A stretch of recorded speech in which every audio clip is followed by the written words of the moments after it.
All right, pretty good. All right, well, let's get going. It's going to be the five of us, or the four of us. So my name is Mark Burstein, guys. For those of you that don't know me, I'm your broker of record and productivity coach for the Keller Williams Santa Clara Valley Okay, office. can you hear me now? The Silicon City. Yes, Maddie, we can hear you now. Everything working. But now I can't hear you. You can't hear me. No. Can you hear me, Maddie?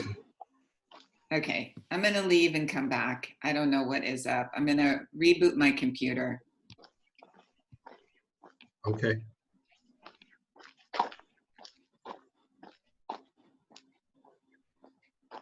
Hi, Grace. Looks like we have more visitors coming on. Cool. So today I kind of want to have a little discussion about a mid-year review. Basically, I just wanted to go over how things have been working for this past year in our real estate market. I know 2020 has presented some serious challenges. Different way of doing business has kind of been opened up over the past few months out of force of nature, if you will, right? We're working under shelter-in-place guidelines, so forth and so on. So our market's kind of changed. Just wanted to get on and see how things have been working in people's business, right? We're going to talk today a little bit about the local market and the real estate market, but I'm not going to spend a lot of time talking about that because I think we get a lot of that already with the various courses and things available to us from a variety of sources. But what I really want to talk about today is more about your individual business. How is your business working over the past 6 months? And what things are we doing that is propelling us, that's propelling our business forward during these challenging times? And discuss some things that maybe aren't working out today. What normally does work, maybe is not functioning in today's market. And then we'll discuss the key question, I guess, right? What am I not doing today that if I were doing, business would be better? So let's talk a little bit about the real estate market. How is the real estate market in general? Good, bad, buyer, seller?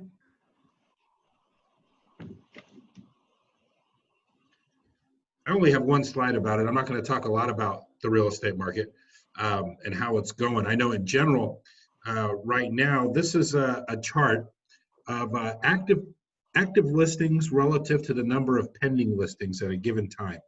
Right, this chart is derived from the multiple listing service, and the ratio of actives to pendings is something I like to quickly use.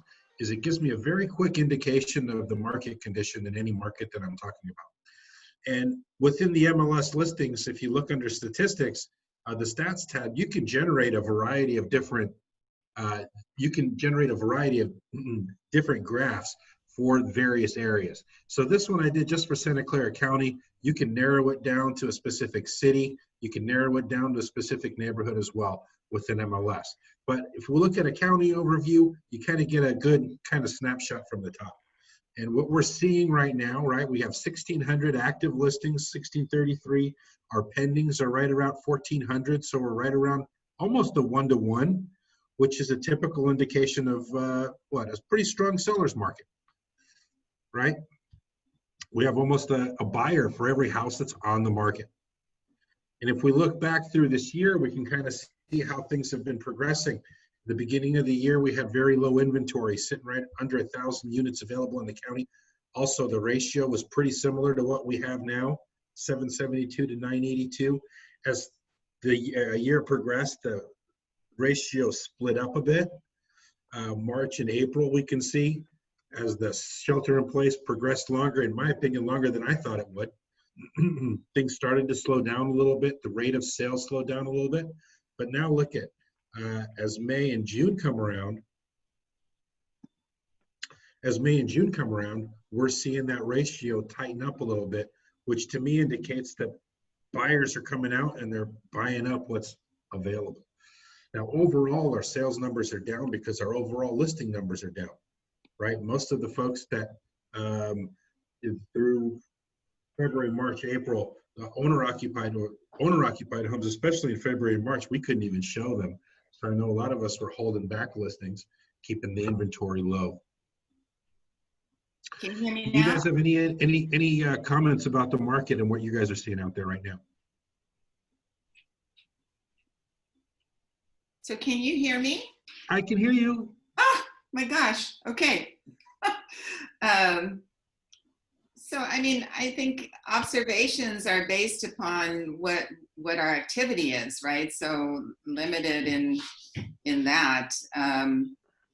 From my experience, with the listings that I've had, I was fortunate enough to close on a listing in Evergreen, just recently, and it was, I actually got it under contract really quickly. I had 8 showings in 2 days, and 4 offers. And Did you set an offer date, Maddie, or did they just naturally come? So, I didn't know what to expect. So what I did, the activity was really, really strong the first couple of days. And then it didn't look like I was going to get any showings for the 3rd day. So I figured, hey, I better use what I got. And there were a couple of buyers that were really anxious. And so I did set an offer date on the 3rd day. I did not wait for the weekend.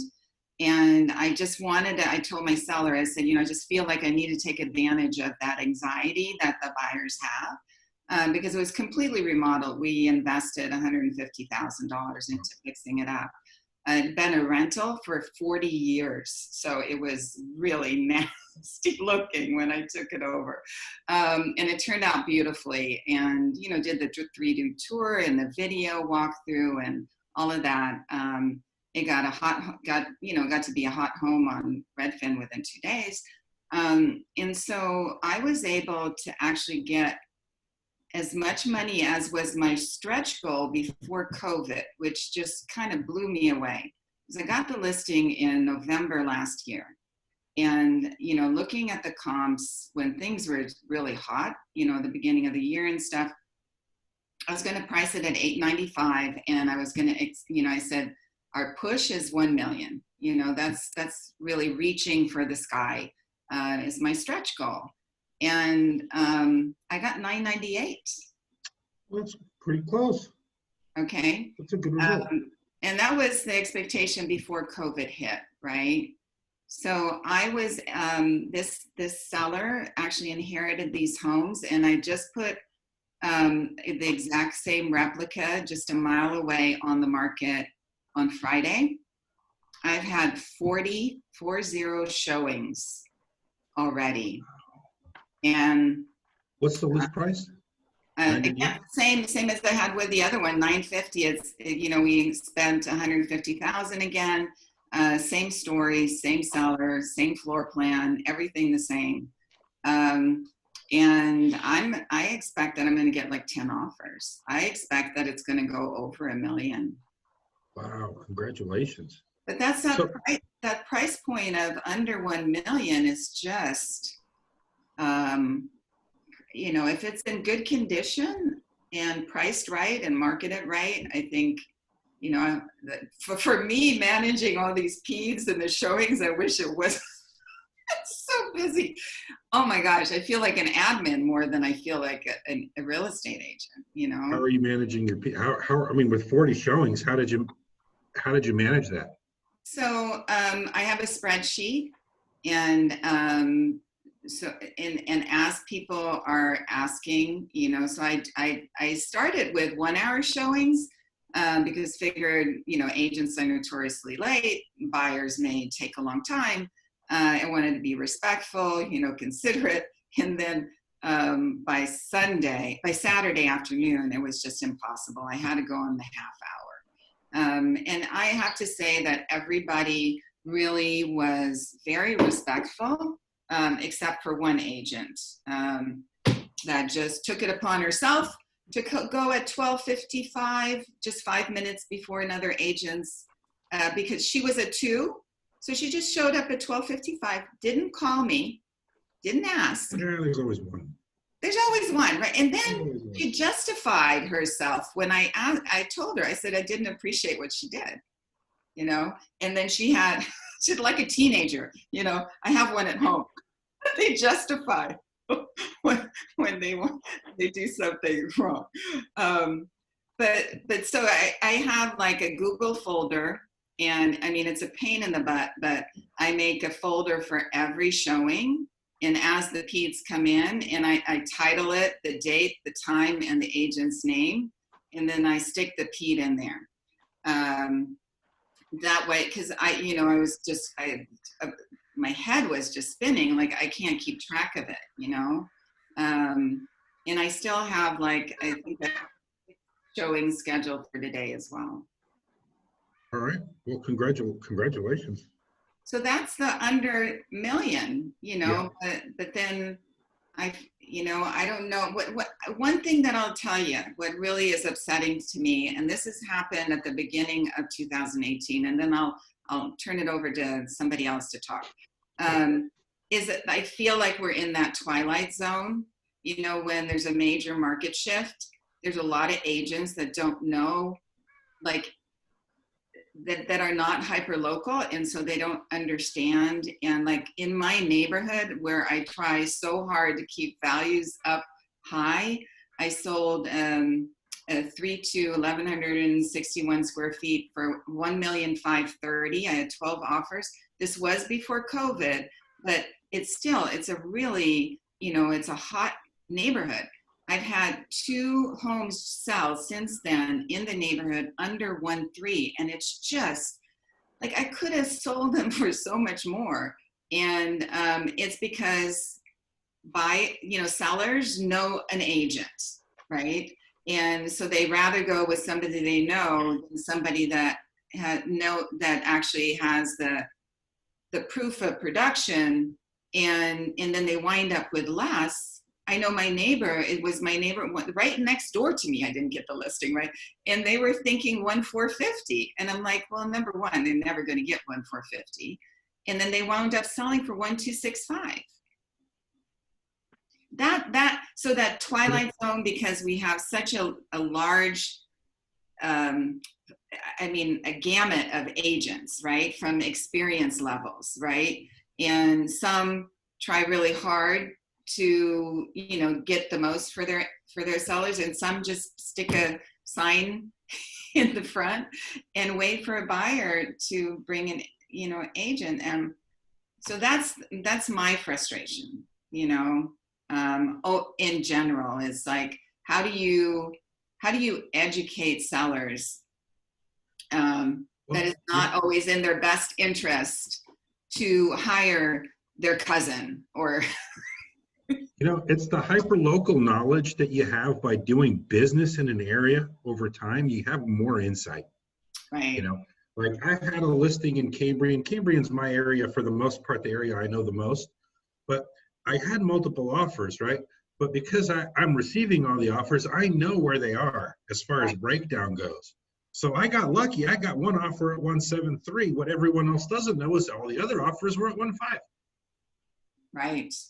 So when the next person comes and they see, oh, this guy got this 173 and they're coming out at a higher price, but they don't know that what happened, where everybody else is.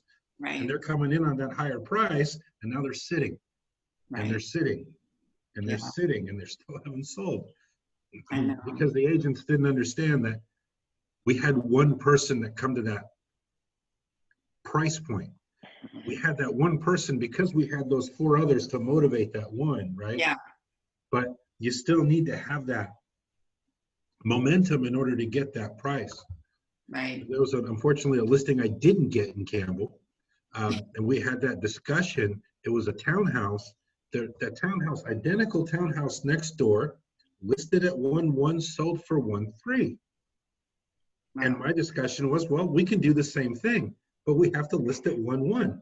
And we'll get our 1.3. Maybe we'll probably do a little better because everyone will see, oh, they got 1.3, we should be more.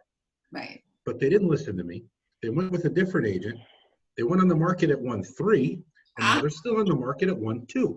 I know. This is like, I had a neighbor that I know she called me for advice after she's telling me, well, I had to go with a discount broker, Maddie. I'm so sorry, but can you bring me a buyer? And I'm like, okay. Wow, how cheap do you want to sell it? Number one, she overpriced it. I go and preview the house. I walk in the house, I look to the right, and there's cracks in the ceiling. And I'm like, what are you doing? Like, why is this, at least your agent should have fixed the cracks, Yeah, and she's sitting, and she reduced the price after a month by 50,000. You got to rip off the Band-Aid. If you're overpriced, you got to go 100,000. I mean, she should have priced it at 1,495, and she Do you have a priced rule it, of thumb? and she priced it at 1,670. Do you have like a rule of thumb that you use, Maddie, as far as percentage-wise for the reductions? For pricing, Mm-hmm. Pricing is an art. It's really it would be really great if it was just a scientific calculation. The engineers would be really happy. But it's really a gut feeling I have based upon what I know has happened in my neighborhood. And I know the conditions of the homes that sold. So I've seen the inspection, so I have a better sense. But I always price less than what I want, right? I sit with my sellers, and I usually, here's what I do, because you can never satisfy a seller, I found. They're always going to want more. And I have learned my lesson, and I don't want to work with sellers that are unrealistic. And so I always ask them at the listing appointment, what is it that you need to get? What is your must-have number? And then when they tell me that, I'll know immediately, because I've done the research, whether it's realistic or not.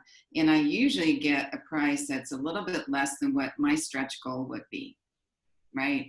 And then I go, and then I feel good, then I go like, okay, I can make them happy. I'll do everything I can to get more than what their must-have number is. And I think that I'm probably 100% at that, and being able to accomplish that. And then it's just, I always pick a number, I usually pick that number for the listing agreement. And then I say, and it's in the listing agreement, listing price TBD. And I tell them that just a few days before going on the market, we'll do an in-depth analysis, and then we can better decide whether we need to adjust the price up or down. And I have that presentation, the pricing piece on the listing presentation. I always use that, right? And so that they understand that pyramid, that shows that if you're a little bit below, 5% below, 10% below. So I prepare their expectations.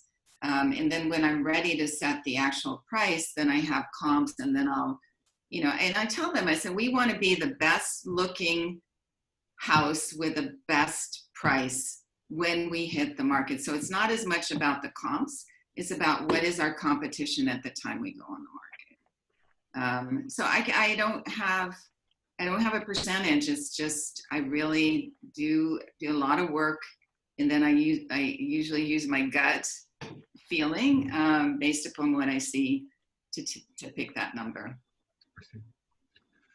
Okay, very good. Yeah, I know in my business, I use percentages. Well, we derive our original list price. Today's market, we have a very strong seller's market, so it's very hard to miss low when you have such a strong seller's market. Mm-hmm. But sometimes you miss high. A small reduction, in my opinion, is 1 or 2%. It's not going to give you a big jump as far as eyes go, because most of the people at 1 or 2% below have already seen this house at its current list price. Been on for a period of time. They understand it should be negotiable. Within 1 or 2% should be in reach. That's not holding people back from making the offers. So if you want to make an impactful price reduction, my rule of thumb is 5%.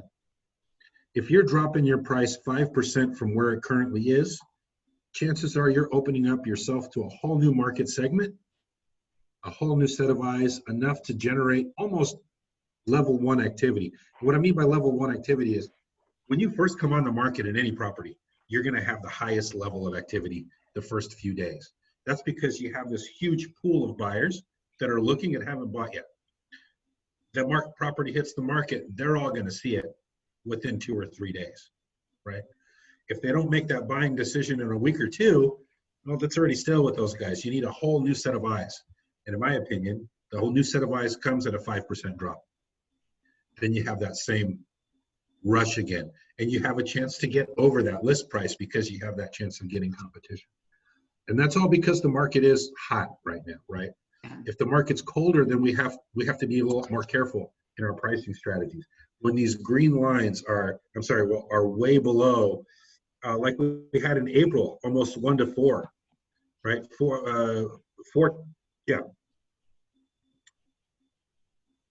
1 to 4, right? Or 1 to 3. 3 times more active units than pending units. That means that out of the 4 or 5 houses that people are going to see, there's going to be one that's going to get bought or sold. The one that's the best price for the amenities, right? So that way you know how to position yourself down the road when that market's a little cooler. When the market's hot, you can't really miss low. When that green line is way above that red line, you can list it for $1. You'll get multiple offers. You'll get your price on your offer day.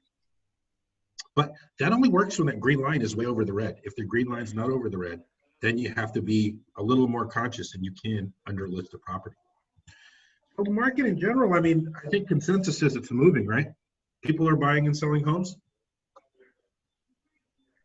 at a reasonable rate from what we're used to. Our businesses should be moving forward. How is our business as far as the business of real estate professionals here in our lovely Santa Clara Valley office?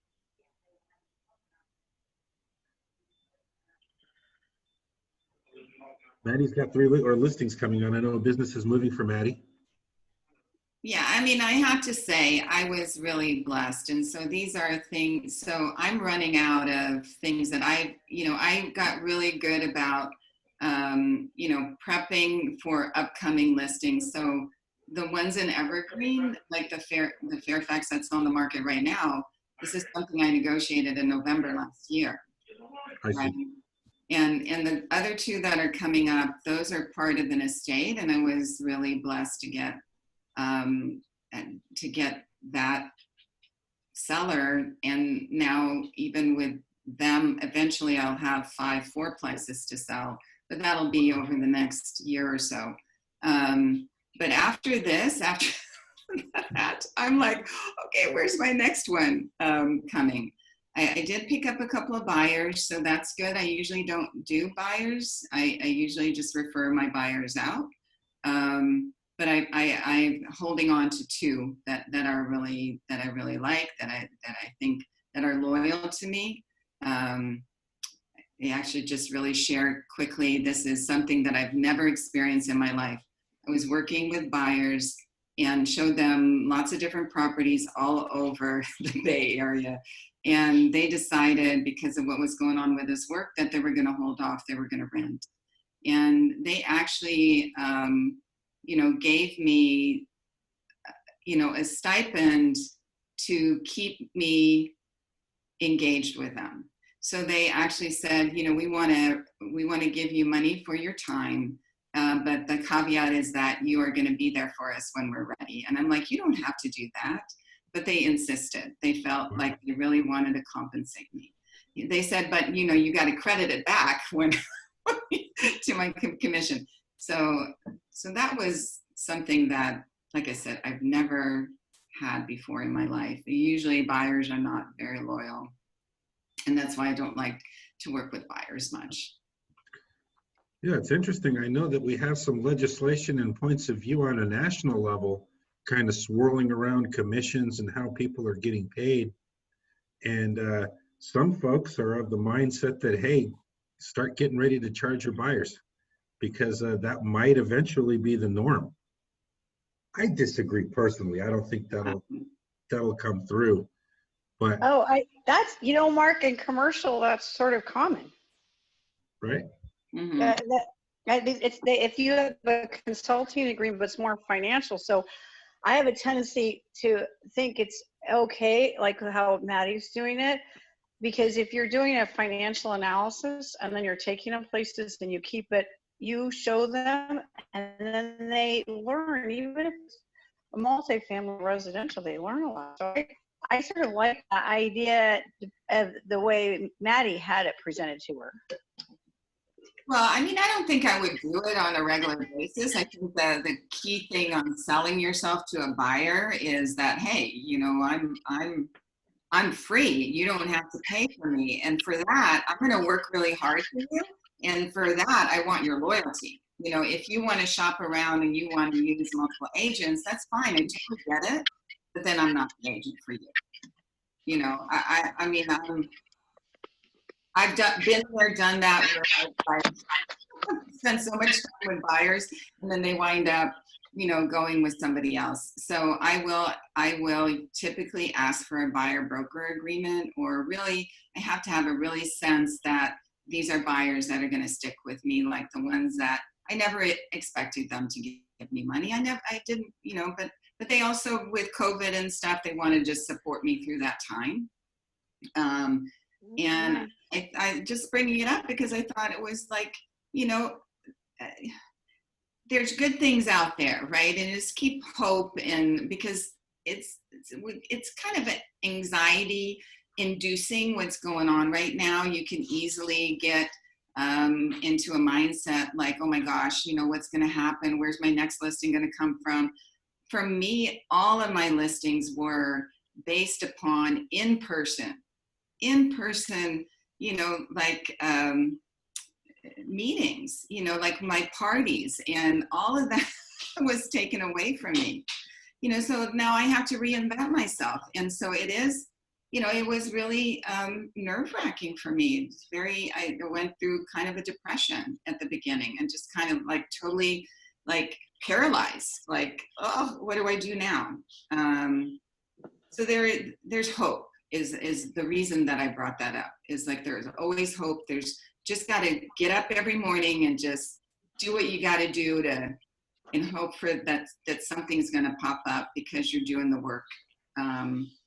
You're taking steps to make things happen. So if we're out there doing the work, is there anything that you use to measure your success, measure to your goals? Hey, am I on track? Or what am I doing? What am I measuring in your business to justify to yourself that, hey, I'm moving forward, or hey, wait a minute, something's not working? So, okay, great. I mean, do you track the appointment? Do you track the number of appointments that you go on? Do you track the number of calls that you make? Things of that nature. Yeah, if you're asking me, Mark, I am just so not into numbers. I'm just more like the ADHD type of agent. I have a really hard time with the numbers and all of that. It's, I think I'm more old school because I'm an old lady, it's like, it's hard. So are you mostly just focused on the number of buyers or sellers, listings taken, things of that nature? Or? So it's more, for me, it's really more about relationships. And so it's my interaction with people, and it's referrals or that in-person. So I am, like I said, I'm having to reinvent myself. I'm still trying to figure out, like, how am I going to do things differently if this continues on? So what I'm trying to do is be better about making my calls, be better about reaching out to the people that do know me. I've never been good with like the online leads. I just not, for whatever reason, I can't close. I mean, I can close when I feel like I'm connected with somebody, and I just can't seem to make that transition, the online. You tried the Zoom presentation? I like to say something. Yes, please, can you Grace. hear me okay? Yeah. Yes, we can. Okay, what I did is I did the mid-year talking to all my clients in the command contacts. I just a little bit numbers. I made call to them. That was part of our both pivot homework to making calls. But Yeah. I finally did a midterm, just ask how they're doing, anything I can help. I found I did able to connect with one of my past clients, and he he we didn't I did not reach him. Then he called back on me, and then we talked again. And he said, "Oh, what is the market?" I know exactly, right? Yes, it's about double what you bought. And one of his son is a graduate Monta Vista, become a doctor, MD in in Los Angeles. I say, "Oh, I have another. You're not the only one. I have two or three other Monta Vista clients. They bought a home because of school, and I can tell them why they bought it. They're very pleased. They say, Grace, hey, do you know somebody? Do you know somebody maybe want to buy? Yeah. So I connected with them. I think it's a matter, we can still call them.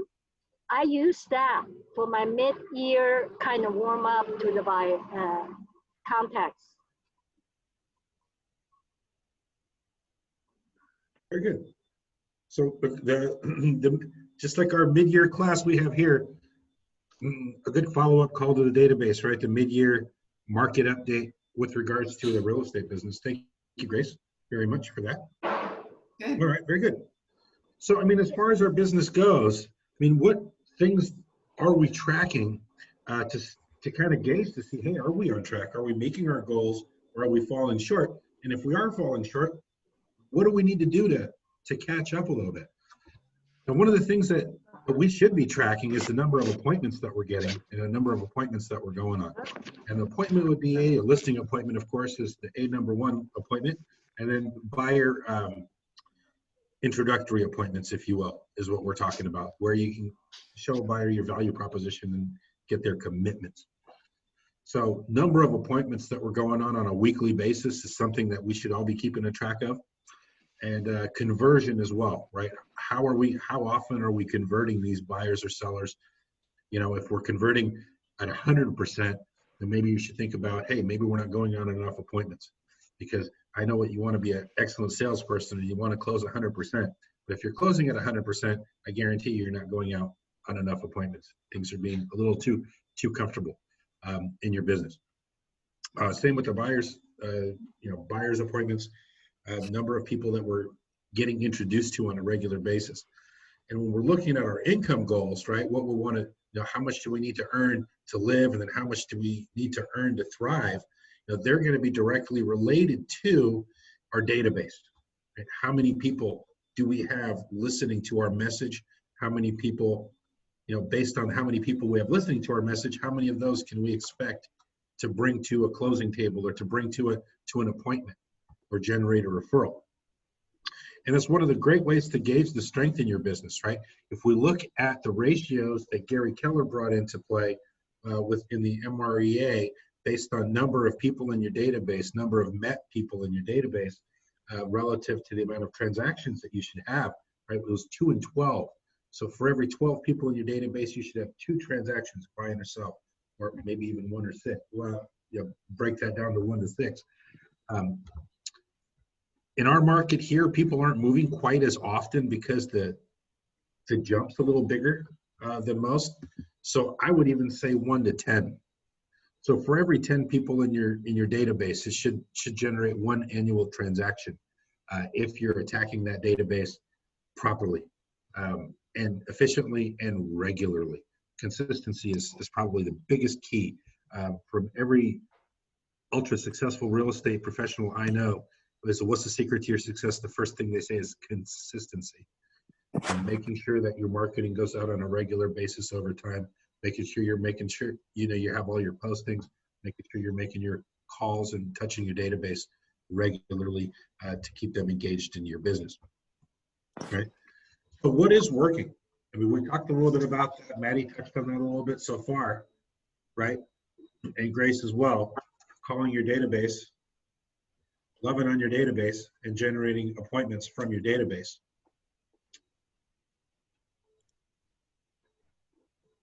Why is that important?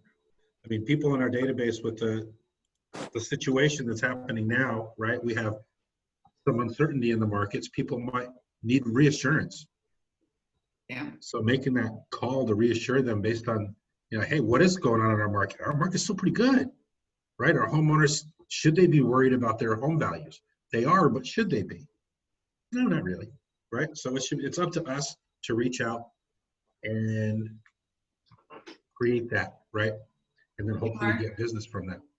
Can I just interject please. here for a second? So something that came up in my mind that I'm gonna try as well is, so number one is to check, make sure everybody's okay. You know, do they need anything?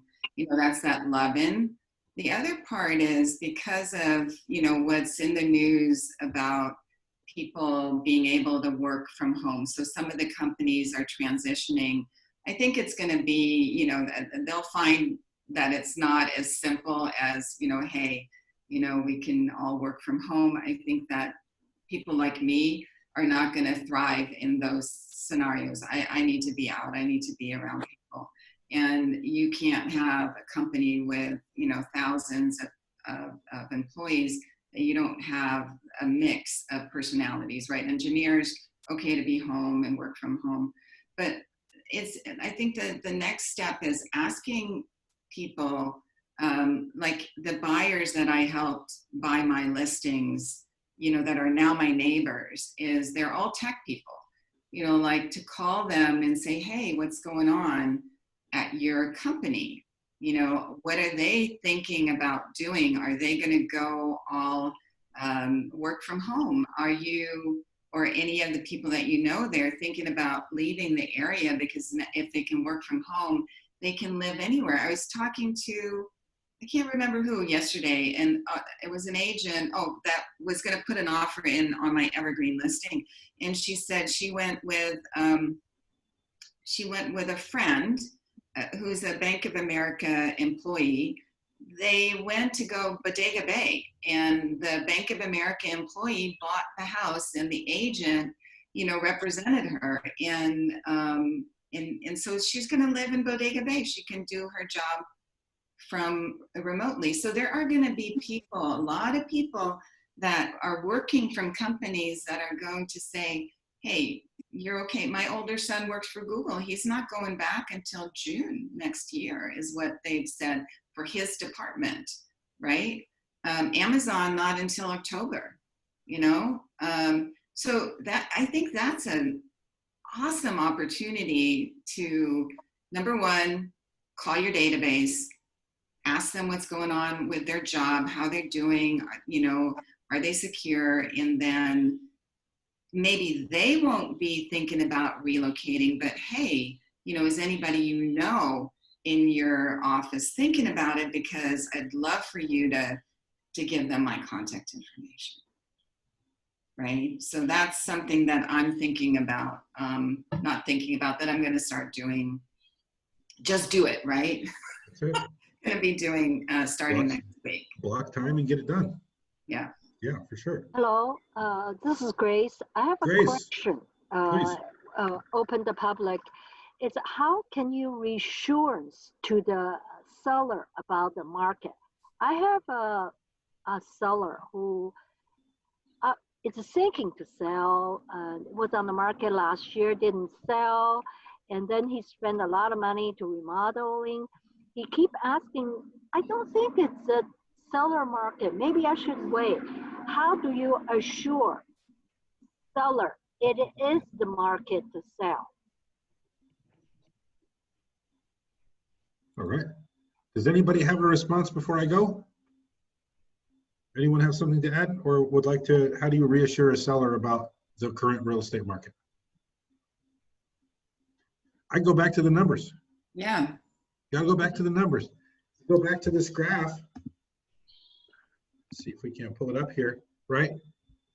Active to pending ratios. Right now we have 1,006. This is the county. You can break this down for his neighborhood and see where it is, right? If the green and red are matching up pretty close, it's a seller's market.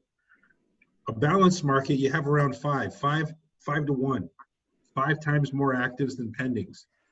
Just think about it, right? If you have a buyer, do they really want to only see one house and make a decision? No, they really want to see 4 or 5. And out of those 4 or 5, they're going to pick the best one. That's kind of a natural buying progression in a balanced market, right? 4 or 5 houses. We do a good job of listening. We show them 4 or 5 good potential homes. They pick the best one, right? That's a balance, kind of a balanced market. Right now, when that ratio is up to 1 to 1, that means we have 1 buyer for every house. You're going to show them 1 or 2. You're still going to show them 4, but there's so many more buyers. Their potential that they're only going to get, right? So much, and then they're going to have to compete with the other buyers in those scenarios when you have that ratio a lot closer together. So I would show them the active to pending ratio, and then also go back to see what the the list price to sell price ratio is.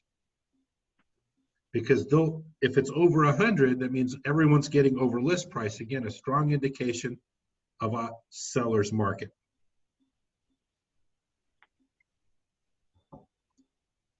Well, Mark, I'd add The numbers never lie.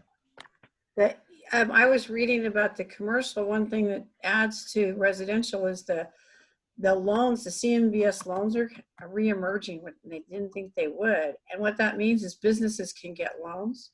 And I mean, it's keeping the market going. So right now, the commercial people are still saying and the multi-unit lenders are lending, which is really good because a lot of money withdrew. You may have to have a little more down, but it's kept the market going. So people are still having jobs. That means they can get a loan and they can make it through the year. So I think that's a little comforting, other than that there's just a reduction in properties on the market. There's actually people are working. So it's both things together that's helping the market, I think. I have a question. I just have a question about, I am having a really tough time getting the duplex, getting him to paint the interior. And I've gone over it with him for months. And so we're trying to get more money, but he just thinks he's done the infrastructure. And I feel like I'm trying to get a stager over there, and I got one and another one. That one's hard. And then I made an offer. And commercial's different. There's 2 questions. This is separate, so you can answer them in either order. I made an offer, and the property for investment sales, you have to make money enough for the loan. And the seller's owned it. She's owned it outright, but it had illegal units on it. But there was a big confusion in 2 teams on EXP, and they weren't communicating. I didn't hear who the real listing agent was, and they didn't even respond. It was like a nasty response, but they didn't. The listing agent clearly did not tell the seller how you would sell a property with like a financial analysis. So it was a little frustrating, like what Maddie said, but the seller wasn't educated. And so I did all this work for this offer, and I asked them specifically, are you going to take an offer around this price? And they go, oh yeah. And the listing agent didn't even know. I was like, oh, I spent a week. So I was like, I don't know how you make sure that the seller knows that the listing agent gave them the right information, I guess. You never know. Yeah. You never know. You have to ask about their expectations. Yeah, well, I did. That's the frustrating part, yeah. Well, when it comes to the investment properties, and you made a good point, right? Who makes an investment that wants to lose money every month? Yeah. But when you look at property investments in Silicon Valley, especially duplexes, fourplexes, unless you're coming with 30, 40, 50% down, the cash flow is a challenge. Yeah. So when you're figuring out your ratios, when you're figuring out what to offer, are you factoring in the appreciation potential? Because that's really, I think, the biggest motivator for most investors. Well, I do all of that, but the manufactured home parks are all over. This was in Las Vegas. And there was going to be no appreciation, and they let it run down. There was huge TIs needed. They needed over $250,000 worth of work, and they could have been they had illegal units in each pad. So it takes, each area where you look is different. If you can find a manufactured home park for sale around here that I can list, I'd be like in heaven. We'd all be going out to dinner. They would buy it at a 3.5 cap. So work in the databases is working right now. I think that work in the database always works, no matter what market it's in. Giving love to your database is always going to generate business for you if you're giving the right love or you're saying the right things. It goes back to conversion. Maybe you need a little help with that if that's a problem, and we can offer that help for you here. Yeah. Any other systems that are working in today's market for generating leads and getting people to the appointments? Besides I've been working in the walking my database? neighborhood and just saying hi and going on walks. I've met quite a few neighbors. One works at Salesforce and they're looking to move up. So that's sort of nice. And so I just been, that's just sort of side I like to do it. So, but I've been calling. And calling the neighbors? I've been calling. I've actually spent all this time organizing these Excel sheets for the parks. I feel like I've done a lot, and it's taken forever. And I feel like it's, but it's working. It's just very slow, and to waste time with two teams that weren't experienced, that was the challenging part. They gave me a referral, and the referral agent called me because they didn't know. So it's really hard. EXP has this team thing, and they don't really organize. So that was I think the challenging part is knowing how other teams are working, and then the showing them the financial analysis. But I didn't get a chance to actually see the real listing agent who they said was residential. So it's a commercial. I think it's really hard when you're doing an investment to get to the point where you can see the listing agent and say, make sure they know the financial analysis and is conveyed to the seller. I mean, is it a real seller? Because I wouldn't have wasted all this time, if I'd known that. So who else how do you get a list of people to call? Do you have a specific list? I actually set up for the last couple of years. I research the parks, and we have to research. So you have your target niche. Yeah. So I research who they are. We search in several different ways, and then we try to keep finding the sellers' names, which can be a real challenge. So that's what we're organizing, and I try to call them and I write notes down. So it's been an extensive list and write down what you say, but I need to get back. They're so spread out. You have to know the geography and the MSA. So there's a lot of details. So I really think I'm going to hone in at a smaller area and then call those 3 or 4, because I think I've spread out too far to keep the list going. All right. Besides calling, are there any other things that are working right now to generate leads and appointments? Is anybody doing any virtual open houses, any virtual marketing? I've been talking about loans to people, and they're really interested in the interest rate, and they can get a loan with less down. So I've been bringing up getting flexibility in programs. Yeah. Yeah. That's a good point. Very good point. And I mentioned the ARPB, the state, all the down payment assistance. All the various programs. Yeah. I did one virtual listing agreement, presentation. The virtual, it's present. How did that go? Oh, really? Virtual listing presentation, just schedule a Zoom meeting. You have your agenda, whatever you like to talk about, right?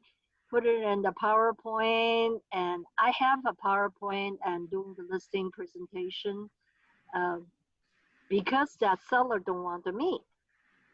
And that's the seller I refer to a Las Vegas, because the seller want to go to different area, right? That's what my seller usually, like a Shirley, A91 Shirley, the seller retiree and get tired of Silicon Valley, move to Mariposa. And there's one potential seller I'm working with. He wants to live in Las Vegas, 6,000 square feet home. So I make sure I have a referral to Las Vegas. And there's one seller I'm working, and he has a 1031 exchange. I refer to Bruce because he wants to sell that rental, use the money to buy in Oakland. Wow. All right. Yeah. Very good. All right. So we're Okay, I gonna have a go through trivia little bit- question for anybody. How do you get somebody to clean up? I had a referral for that little manufactured house thanks to Maddie. We can't get the husband to clean out anything, and they actually moved and bought a house. Any ideas, Maddie? Anybody? But to clean, what's going on? How to get somebody to clean it up? I usually, you know what I do? I tell them, this is your house as a fixer-upper. This is what you can get. And then this is what you can get when your house is properly ready for market. And Yeah, that variance is usually a good 5 to 7%. So I explained to them because nobody wants to sell their house cheap, right? We Yeah. always want to get our house sold for the highest possible price. Yeah. Well, what's that going to take? Your house has to be spotless. Your bed has to be made every day. You have to wash your dishes every day. Yep. You can't leave them in the sink. You can't Yep. have the counters cluttered. Yep. You have to have all your towels hung up. Basically, you have to keep your house as a museum. Yep. So how long do you want to do this? You want to do this Oh. for 6 months? You want to do this for 3 months? Or you want to do this for 10 days? what she You did, go back to she's the list taken price. time. No, I'm 10 now, but Show he them, has this old. is the 10-day list price. This is the, if we go at this price, we can be doing this for 6 months. But to that point, Mark, that's what you tell them, but then, you still have people that will not do it or are Yeah. not able to mentally wrap their brain around doing it. And so I usually help. So Maureen, let's take that offline, hon. Oh yeah, call me because he won't move his cars. They're old Yeah, cars. let's- And he let's can't take get the husband to move. Okay, let's take it offline. Okay, This is more about, like. What's not working? Yeah, that gets us to a good segment. What's not working? Selling cluttered houses.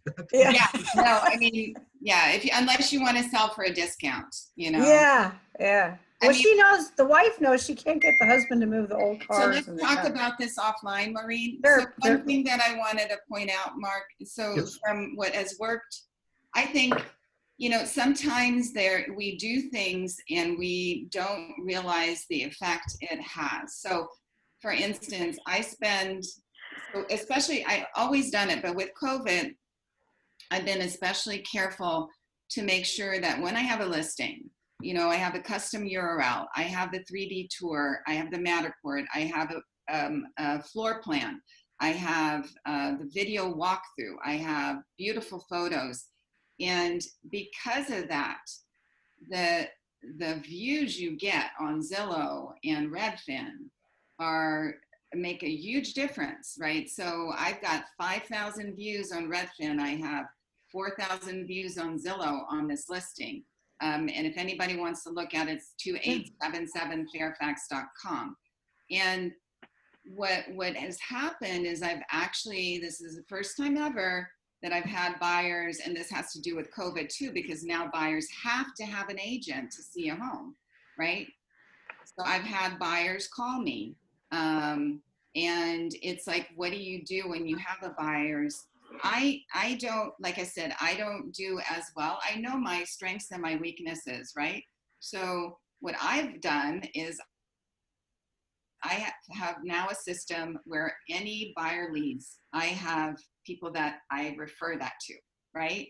So I've had already this year, I got a $7,500 check. In December, I got another $7,500 check, right? So knowing that this is not my strength to take somebody that's calling off of a sign or off online, I've transferred that into my referral business, and I'm okay with that. But I want just to point out that the more, it may sound like a lot of money that I spend on, making sure the site for the listing is perfect, but it pays off, right? So I think I've had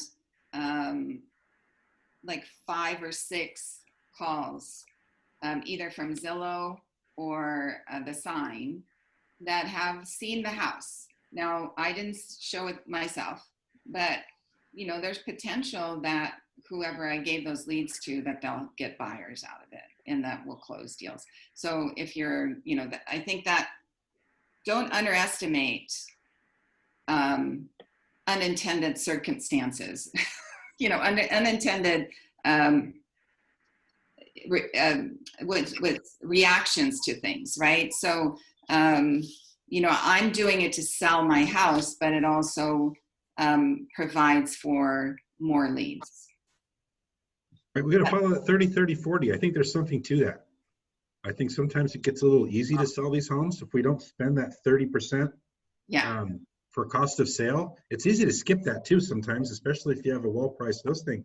But I think that hurts us in the long run, because when you do spend the money, you have the marketing materials and you can leverage those to get more business.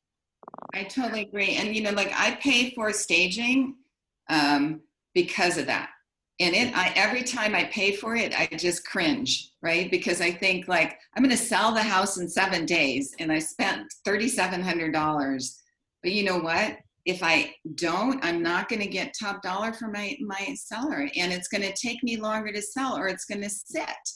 But that money is like worth, you know, like every single penny. So yeah, I think that a lot of agents, and I understand that sometimes it's hard, because if you don't have the money to spend, but then you got to convince your seller of the value of doing it if you don't want to, if you can't pay for it yourself. But that's kind of one of my things that I do, is like, Well, that goes to show as well, if you're suffering financial burden, or if there's some issues with regards to you know, putting a complete package together to really do right by the seller, I would challenge you guys to come down to the office. We have strong listing agents in our office that would partner with you, that will help you. And you know, percentage of something is better than a whole lot of percentage of nothing.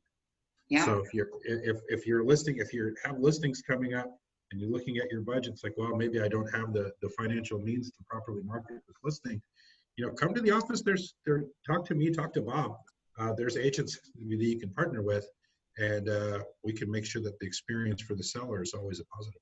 Do the best we can. So we're about up, I mean, as far as time goes, guys. So I want to kind of rush through the last part. I know this, what is not working. I think we've kind of got that covered a little bit. We can't really do open houses right now. We can't go knocking on doors and leaving things behind. And really, selling a cluttered house is always a challenge in general. But let's talk about the last question that we have, and then we can wrap it up from there. What am I doing right now, or what am I doing what am I not doing? Blah. What am I not doing that if I were, business would be better, right? What is something that we could do over the next 6 months that we're not necessarily weren't doing before? Maybe you were inspired by Maddie and the participants in our previous question, right? What can we start doing now that we weren't doing before, guys? What do you think? Well, I know that I actually wanted to hire somebody to do some more email blasts, but I wanted it to be informative. I really wanted something about just because people want to know about loans, and they're afraid to sellers, and in the investment world, they can hold on. They're not putting it out there, and buyers think they're going to get a great deal. So that's not the case. It has to be a willing seller and a willing buyer, and it has to make sense, right? So I really wanted something for loans to come out, and I'd like it from the office, not just me. I'd like all the pictures of the commercial team with maybe me on the side, so we could all do that and just blast it out. Like it's something meaningful is what I wanted from our office. Okay. Yeah. Maybe as far as mortgage goes, maybe get Keller Mortgage involved, or if we have our favorite lenders, you know, put a package together for you. Hey, Mark, can I talk about Keller Mortgage really quickly? Sure. Can you put something together, like a little, like even, you know, some kind of presentation on Keller Mortgage? I have lots of questions. I really want to better understand how we can leverage that. It seems like a great opportunity also to meet, you know, I have lots of people in my neighborhood that are never going to leave. You're going to have to carry them out in a box. Right? I mean, we talk about 10 years, 7 to 10 years people are supposed to leave. That's 20, 30 years here. So I want to be able to offer them, you know, like, it's again, that unintended response is like, if I help a neighbor with a refinance, I have an opportunity to connect with them and say, hey, do you know anybody who's looking to relocate, right? It's always asking, do you know anybody? But it's also just doing something nice without expecting anything in return. You know, that's for me when I have the most come back to me. It's just go out there and do things to be kind, right? And to be a resource to people that you know.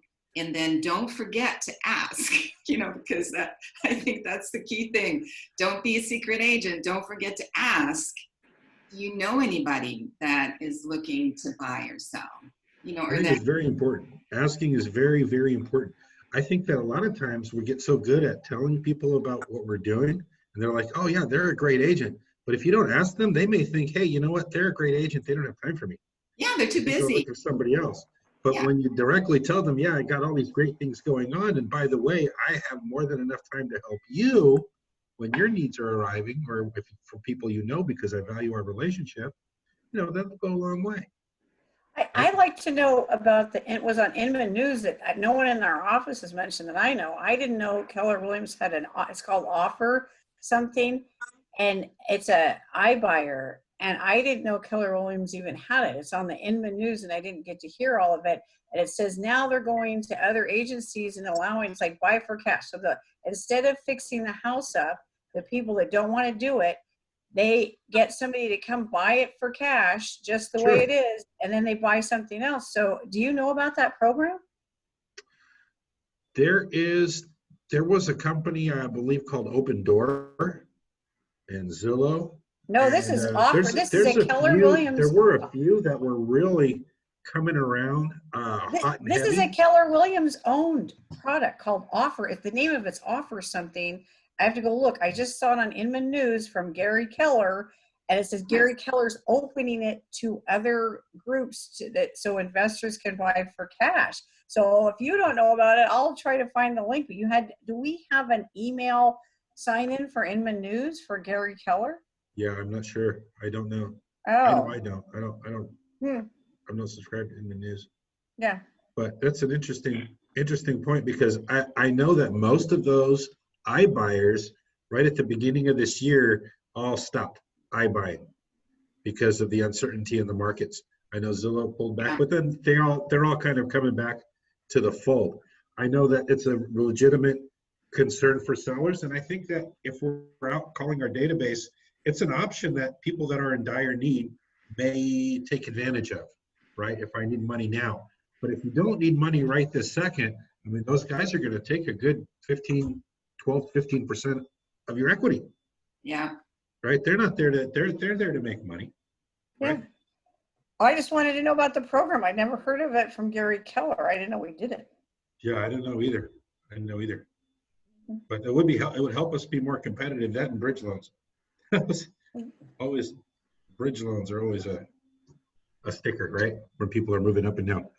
But what else? What else is there? Is there anything else that we could do now that we're not doing that would help improve business? Is anyone doing virtual open houses? Is anyone leveraging the office listings at all to generate leads online? Oh, that's a good idea. Maybe we get sent the list. If Olivia, can she email out the list? We have we have a list, and we can leverage the MLS on how we can pull that down. I know with my website, I get all our office listings into a nice spreadsheet or display that then I can post on social media. The commercial ones though that aren't on the MLS don't come up. Well, that's a whole different monster. Mm-hmm. But in general, if you're looking for a reason to reach out or to advertise something and you don't have your own listings to advertise, look up what listings are under our broker code. You can do it in MLS. Look under our broker code. If you're not familiar with the broker code, I think it's KWSCV, but check with Olivia. She can double check that. And it'll pull up all our listings, and just get permission from the listing agent. Now I'll give you my permission. Any of my listings, you're more than welcome to take and put your skin over, your marketing around it, and promote that out through social media or however you'd like to promote it. All right, we have a variety of groups that we can post listings to on social media. And I think Mark, yes. if office can help us to do posts on social media or market update, can help us to make a difference. Yes.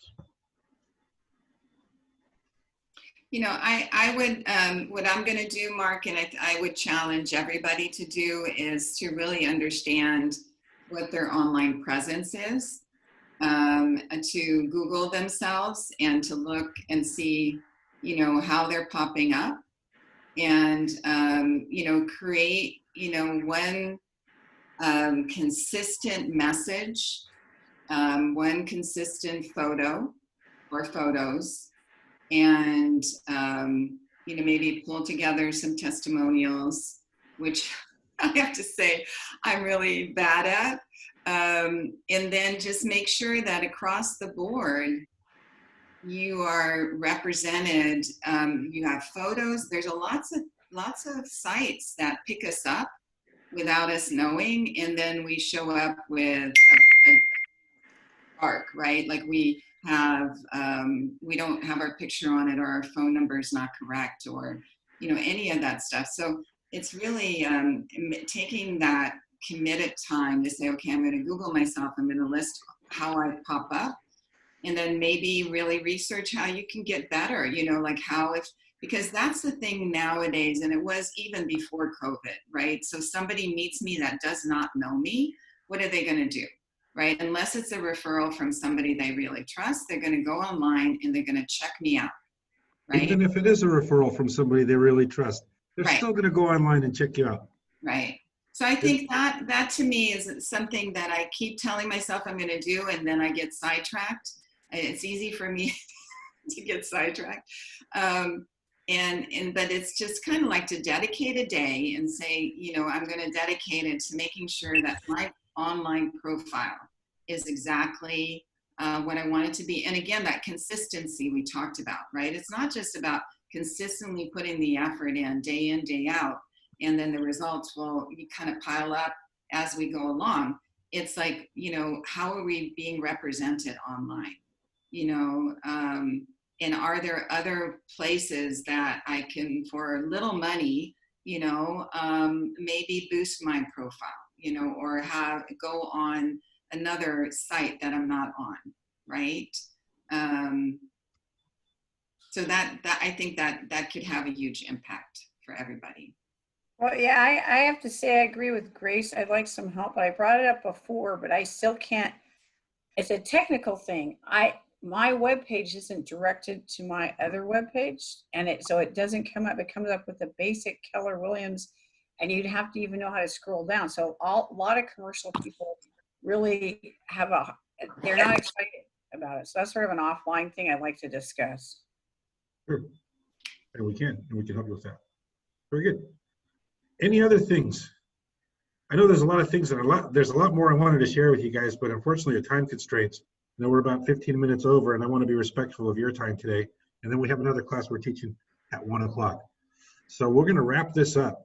I really appreciate your input today, Maddie, Maureen, Grace, and everyone that came on and participated with us today. Hopefully you guys got something out of it, something that you can take to your business. I will send these slides so you guys can have them, or we'll have them posted by Olivia so you guys can pull them down. And there's a couple of things that you can, you know, that I'll include as well that might help you business plan for the second half of the year. It's just something I wanted to touch on, but unfortunately we kind of lost track of time. But I'm going to send that stuff to you either way. If I could do a quick screen share so you can see what these things are. Yeah, just a basic goal generator, kind of help you understand how many appointments you need to go on in order to get the number of transactions that your goals are, that you set for yourself throughout the course of the year. And there's a couple of things you can manipulate based on conversion rate, things of that nature. That'll kind of break it down for you to see where you need to be in order to get the money that you're looking to make. And then the other one I wanted to share with you guys that also make available is just a quick basic marketing calendar so that you can understand, hey, what are the things that I'm going to do to generate leads and move my business forward. Obviously this is old, open houses isn't going to happen anymore. But then once you understand what things you're going to do, then you go through the calendar here and just block out the times that you're going to go ahead and do those activities. to generate your business. So those two things we're going to post for you guys as well that you can leverage in your business. And if you have any questions, concerns, and want to get more one-on-one time to have your issues addressed, always feel free to reach out to mark at KWSCV.com, or you can reach me on online on the mobile at 650-297-0888. And we'll put all that information out there for you guys as well. So thank you guys for joining me today. I appreciate you all. Thank you. And, What's your 1 o'clock class? I don't know if I can go. What is it? The 1 o'clock class is all about the residential purchase agreement. Oh, We're going to talk about the residential purchase agreement. That's it. I didn't see that, but if you don't mind, I might have to skip that. That's all good. That's mostly Thank for our newer agents, but then also again for experienced agents, as the RPA did change a little bit. Oh. But there's some things to be concerned about. But if you're experienced with it, sure, you'll be okay. Okay. All right, guys, thank you so much. Enjoy the rest of your day. Thank you. I give.